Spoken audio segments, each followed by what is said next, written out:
அனைவருக்கும் வணக்கம். குரு வாழ்க, குருவே துணை.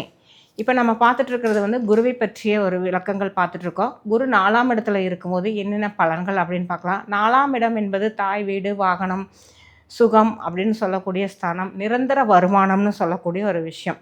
அப்போ இந்த 4ஆம் இடம் அப்படிங்கிறது வந்து பார்த்திங்கன்னா, குரு நிற்கும்போது இந்த 4ஆம் இடம் லக்ன ரீதியாக 4ஆம் இடம் கெட்டு போயிருந்துச்சுன்னா, பெண்களுடைய கற்பு நிலை அப்படிங்கிறது வந்து சோதிக்கப்படக்கூடிய ஒரு விஷயமா இருக்கும். அதே மாதிரி அவங்களுக்கு வந்து தாயாருடைய ஆசிகள் கிடைக்காது. வீடு வாகனங்களில் ஒரு திருப்தி இருக்காது அப்படின்னு சொல்லலாம். மன அமைதி இன்மை அப்படிங்கலாம். குரு நல்லா இருந்தான்னா கல்வியில் முன்னேற்றம், உயர்கல்விகளுக்கான அடுத்தடுத்த ஸ்டெப்ஸ் அவங்க போய் நோக்கி போகிறது அப்படிங்கிறது.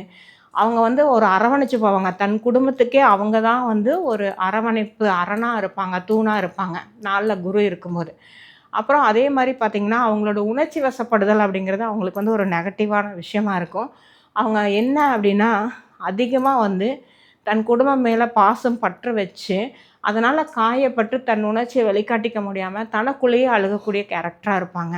அப்போ வீடு, வண்டி, வாகனம் அப்படின்னா தூய்மையாக இருக்கணும்னு நினைப்பாங்க. சாத்வீகமான உணவுகள் சாப்பிட்ணுன்னுலாம் நினைப்பாங்க.